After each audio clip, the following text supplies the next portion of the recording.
We're going to be diving back into the world of gun fit once again. But this time, we're not looking to get it right. I didn't hit the board. We're looking to get it wrong. That's not good, is it? How much difference does a few millimeters make at the stock end? Well, we're about to find out. Matt, we've got some fun to have today. We've got a new toy to play with, Johnny. We are going to use the new STE Pro to play with gun fit. We've looked in the past, made my gun fit about right. Today we're going to look at what wrong looks like. Yeah, we're going to shoot some pattern boards with the STE Pro and set it up so as it's possibly a little bit oversized on your measurements, slightly wrong. Maybe look at pitch, height, cast, and see what effect it can have when you're shooting and what happens when it's set up incorrectly. Yeah, once we're done on that pattern plate, let's go find some clays. And then I think it would be a great and interesting segue that there's been comments in the past about me still looking uncomfortable with my gun, which is ironic because I am very comfortable with what we've set up. Yeah. I think it'd be interesting if people want the head up position. I'd love to set this gun up in a classic comfortable position and see what that actually looks like in the field. We've got pretty much infinite, within all reasonable realms, movement with one of these, which is what makes this perfect for weirdos out the box. Yes, the STE out of the box, I've played with a lot of these skeleton stocks over the years. This one has as much movement in it as anything I've ever seen. It looks different as well. I don't know. Normally, I'm not in love with them, right? You can't look at it and go, yeah, no, but yeah, they have a certain look to them, and lots of people like the skeleton stock look. I use it as a tool for gun fitting, and would I shoot with one? No, I quite like a custom piece of wood, but it has its place. And so Matt started to set the STE up. What's a few mil among friends? First impressions were that this was a little more complicated than its competitors. The more you use it, the easier it gets. But Matt told me that this allows it to have more movement and a more solid build quality than many of the other offerings in this space. A few minutes is all it took to have the STE fully unfitted for me. I mean, that could be the worst stock spec anyone has set up in the world ever. Oh, yeah, it's not great, is it? Left auto, extreme cast, Yeah. high pad, low comb. Some of my best work. I mean, a lot of these things are by the by, like that rotated pad, I could deal with that. It's the extreme cast that I think is going to be interesting to see on the plate, because it's probably, say it's extreme, it's probably 7 or 8 mil too much. 7 or 8 mil too much, and there are certain parameters when you're gun fitting that you don't go beyond, but it's interesting that the STE can go beyond that if it needed to, not that it ever would. If you had a man with a third eye. Well, if we were joined together... All right, a piece of the finest ammunition, and let's send it, eh? There you go. Enjoy. Let's get to 20 yards and see what happens. Full choke, Pro 1, 20 yards. I'm expecting to punch the centre out, but I also know that we're not going to. And for clarity, I could probably compensate and get this shooting in the middle, but we're not going to do that. For clarity as well, I don't usually use pattern plates to gun fit No, with. we didn't touch one. No, we didn't touch one, but they have their uses, and this is one of them. I mean, I hit the other target. Yeah, that was good.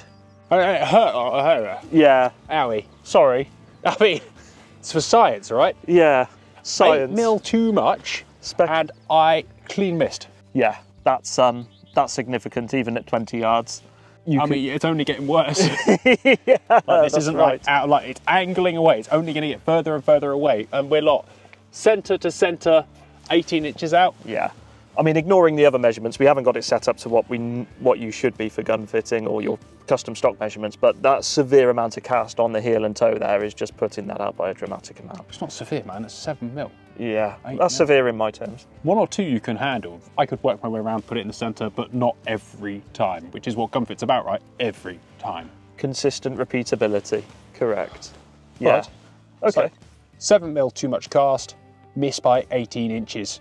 Yeah, interesting. Let's play with another measurement. You know, I think we could probably understand that if we moved it the other way, the result would be opposite. So we don't need to do cast. I think it'd be really interesting to look at, if we get every other measurement right, playing with the pitch at the back, right? It's something that is quite fundamental. Yes. And is one of the most overlooked parts of gun fit, because most people just put it in the middle and it's usually okay. Yeah. But I've seen a lot that are a long way out, and that's bad news. It is.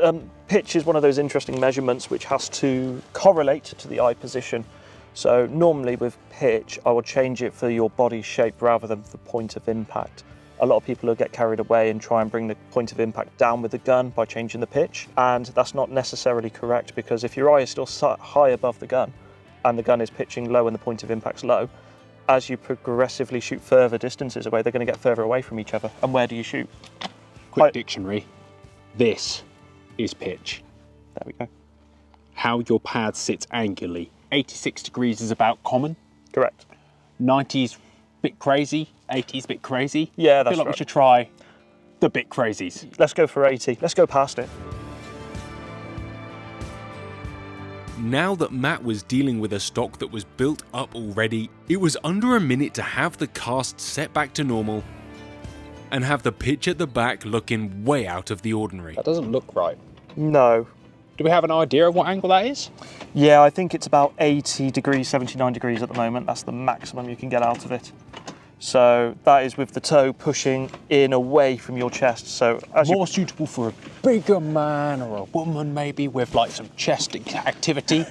I don't have much. No, you do not. So yeah, sometimes depending on the person, you might want to bring the toe in a little bit. Like 84, 83. Yeah, that's nice. Yeah, Maybe. yeah. This is a bit keen. What we're expecting here by reducing that toe angle is that the gun, instead of sitting where I think it usually would, will drop naturally, and people can use and force that to have you a lower point of impact. That's right. Some people will try and lower the point of impact by changing the pitch.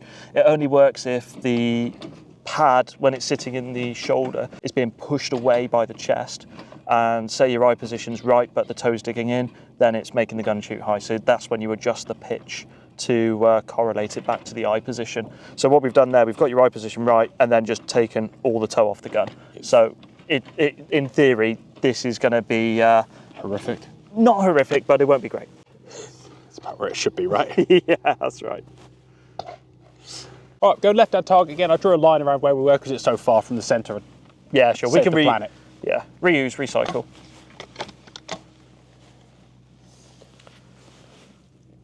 So low. Like, just doesn't look where I'm looking. The gun actively comes up, like I've mounted enough guns so my eye kind of sits there, and I'm having to almost look down across my nose. Yeah. And raise my whole thing. Trying to push your chest into it to keep it up, and it just pulls away from the point of impact. Yeah, that's horrific. It might look right when you're looking down the gun, but it doesn't shoot correctly. Interesting note on muzzle flip is where it wasn't really in my shoulder pocket. As I pulled the trigger, the gun recoiled down into the shoulder pocket, pulled it off my face. Yeah. Which is not fully what I was expecting. No. Would have been a bastard if I had to shoot a quick sim pair. Yeah. Well, your head would be off the gun and you'd be looking for the second target. Well, you know, it's always easy, even when a gun doesn't fit, to get the first shot where you're looking. Yeah. But in my head, I was aiming, you know, there or thereabouts, but maybe a little higher as I was expecting. Yeah. But the first shot was solid, but that second shot would be nasty. Yeah. So what will be interesting now, Johnny, is at 20 yards, because it hasn't had enough time to stretch out away from where your eye position is, if we go at a bigger distance and see how much further it drops away. Okay. All right, 28 grams 8, 45 yards. Is it top barrel first or bottom barrel? I've got it in top barrel because that's where the full choke was. Ah, perfect. You are an incredibly useful human, or else you'd have seen the best flinch of the week. All right, okay. So let's see what happens to the point of impact now.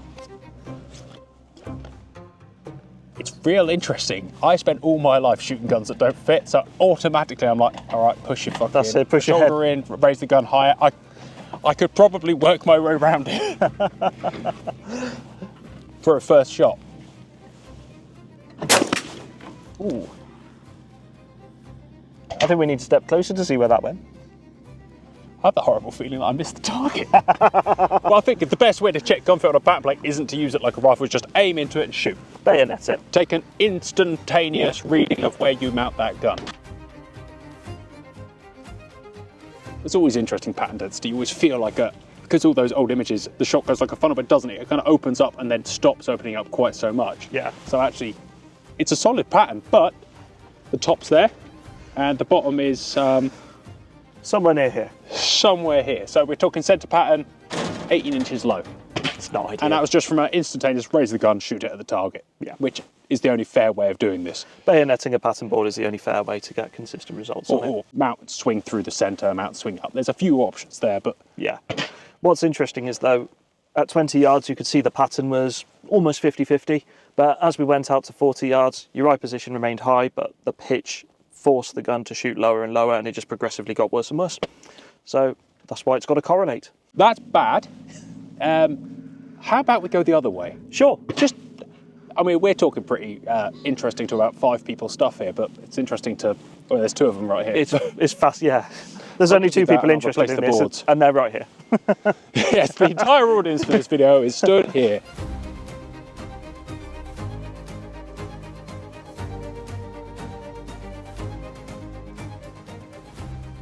So reducing that toe can be useful for comfort, but if it's too far gone, you're going to struggle to be consistent on pairs because it's going to bounce around in your shoulder pocket because you've got no contact. This way, I know, hurts more.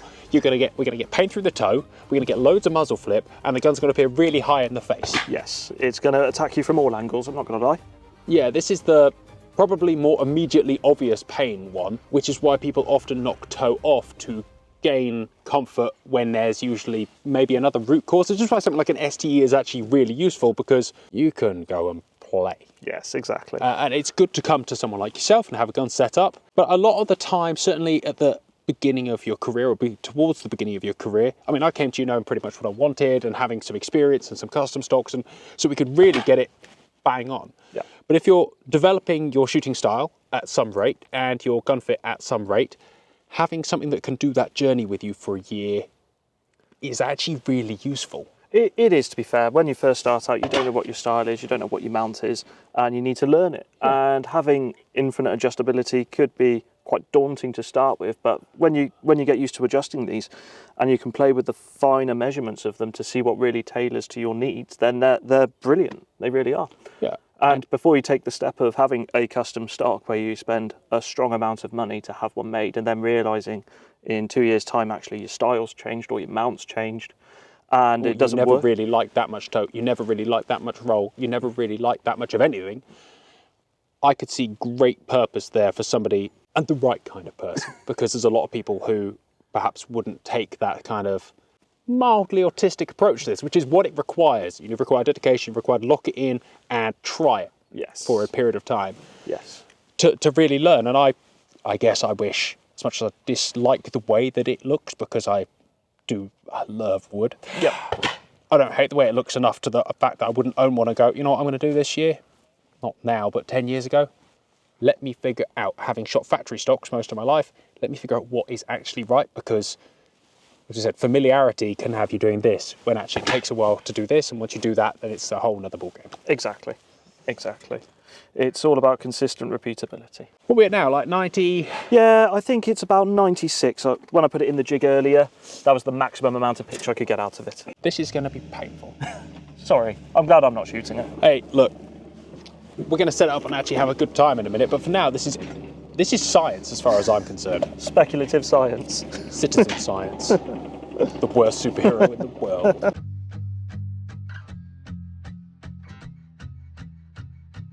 Yeah, I mean, it's just first impressions it. Well over 90 degrees of pitch on that. How's it feel? Quite good. Yeah, quite good. Is this the answer, Johnny? Is this what we're missing, John? It's interesting because we haven't changed the comb at all. Nope. I'm now seeing more rib. Yeah. Significantly more rib. The whole thing just feels like it's pitched up in front of my face more, which we can adjust for. How was that? I mean, I know I went high. Without even trying. Mounted the gun, I was like, that looks good, pulled the trigger. I was like, firstly, it was high. Shoulder didn't feel too bad. I think I mounted it quite wide naturally. And where we've got a fair amount of roll over on that toe, it luckily was missing the meat of me. Yeah. My face hurts. Yeah. My face does hurt. Interestingly, that is the issue with changing pitch. It changes the pressure on your cheek and how it comes into the cheek. Lastly, but definitely not leastly, I pulled the trigger. I have shot many thousands of Pro 1s, and I've never pulled the trigger and watched the entire pattern plate disappear behind the gun. So there's a little bit of muzzle flip there as well. Excessive muzzle flip, actually. Yeah. Again, I guess when you mount it the shoulder, if you were to actually mount it right, like so you've got the full shoulder contact, the gun is now shooting up into the sky. Yeah. That is, I've never done that test before. Let's go see what it looks like. Not pretty. Not pretty. I didn't hit the board. Yeah, that's not good, is it? One Oh my god. lucky pellet. Yeah. So before we go out on the course, Yeah. let's knock this to 87 Okay. and let me shoot it again. Perfect. All other measurements remain the same. This is fun.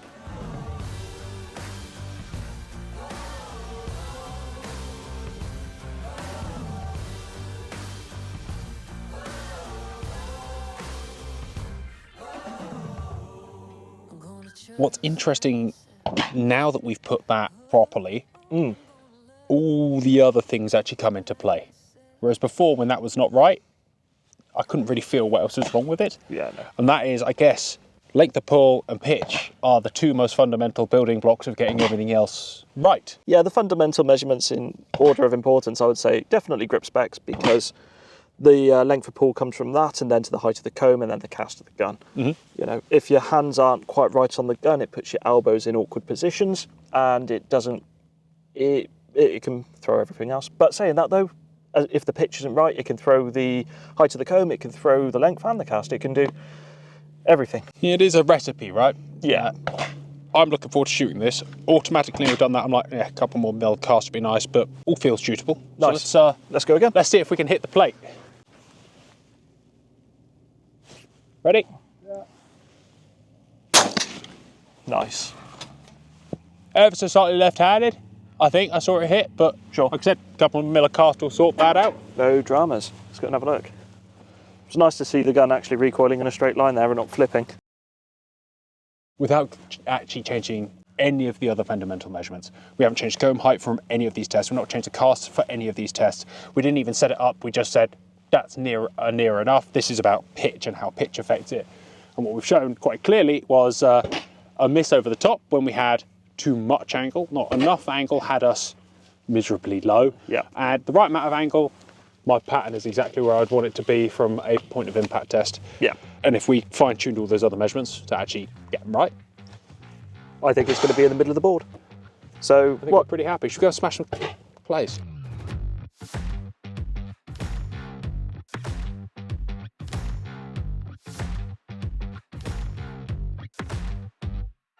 So what I'm intending to do now is set the STE up as close as I can to Johnny's DT11, which I did the measurements for a year ago, 18 months ago now. The nice thing is about the STE, infinitely adjustable, really easy to use, and once it's set, it'll stay in position. They're great.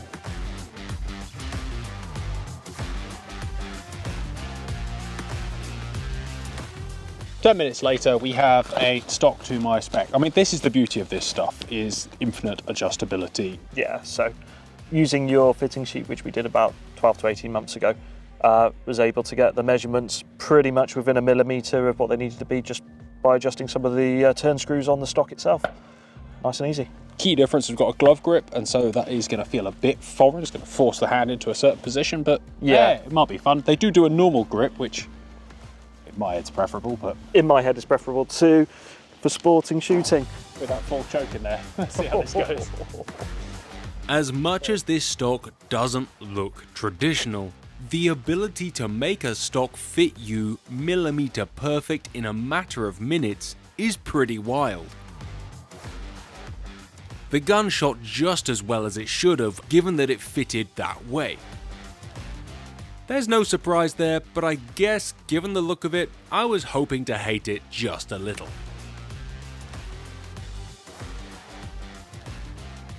To finish, Matt set the stock up to make me mount in a more traditional style, which didn't last long. Well,